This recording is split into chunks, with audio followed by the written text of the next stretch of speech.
हमारे साथ जुड़ रहे हैं आईएफएल सिक्योरिटीज के डायरेक्टर संजीव भसीन साहब। Good afternoon sir. IT stocks में तो कमाल कर दिया आपने। शुक्रवार को बताया था कि सबसे पहले यहां पर तेजी आएगी और आप देखिए सभी इनफैक्ट इन्फोसिस जैसे जो हैवी वेट है यहां पर भी बढ़िया तेजी है। अब आगे कौन सा सेक्टर है सर और कौन से स्टॉक्स हैं आपके रडार पर? हाँ, गुड आफ्टरनून। बिल्कुल बिल्कुल, आईटी में आपको मिड कैप भी कहे थे, लार्ज कैप भी कहे थे और अभी तो शुरुआत है। Wait it was one leg which was not moving, अब वो भी चलेगा तो 18,500 की तरफ जरूर जाएगा निफ्टी और न्यू हाईस पे भी आप सोच सकते हैं दिवाली तक। आपको अपडेट भी दे दूं, बालकृष्णा इंडस्ट्री, पीएल और एबी कैपिटल तीन मेरे प्रेफर्ड पिक्स थे लास्ट वीक में। वो तीनों अपने टारगेट हिट हो गए और वो एक्सीड हो गए, अभी भी इन्हें बने रहिए। अब आपके लिए तीन पिक्स हैं, आप कहे तो मैं शुरू करूं? सर प्लीज बताइए।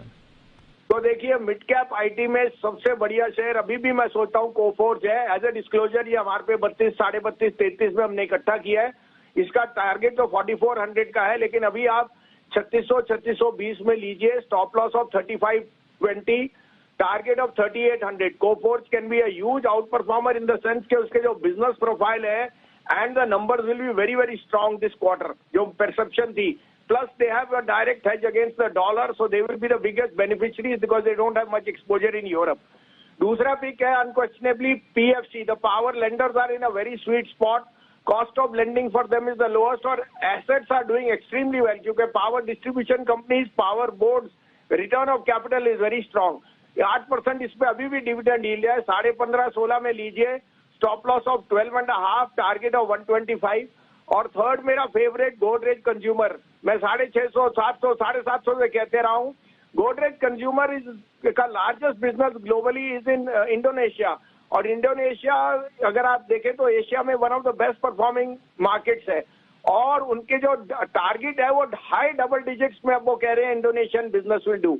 तो ये सबसे बढ़िया ब्लू चिप एफएमसीजी है। इसको लीजिए 944 और 946 के बीच में। Stop loss of 925, target of 1020। तो 1020 रुपए के जो लक्ष्य हैं जीसीपी यानी गोदरेज कंज्यूमर, यहां पर आप लगाकर चल सकते हैं। साथ ही आईटी स्टॉक्स में तेजी अभी सिर्फ शुरुआत हुई है तो कोफोर्ज भी आप अपने रडार पर रखेंगे और पावर लेंडर्स काफी स्वीट स्पॉट पर हैं और अच्छी डिविडेंड यील्ड है पीएफसी में, तो यहां पर भी आपको बढ़िया लक्ष्य देखने को मिल सकते हैं। तो तीन स्टॉक हैं, कोफोर्ज, पीएफसी और गोदरेज कंज्यूमर, जो तीन स्टॉक आप अपने रडार पर रख सकते हैं। शुक्रिया भसीन साहब ये ट्रेडिंग आइडियाज हमारे साथ शेयर करने के लिए। तो चलिए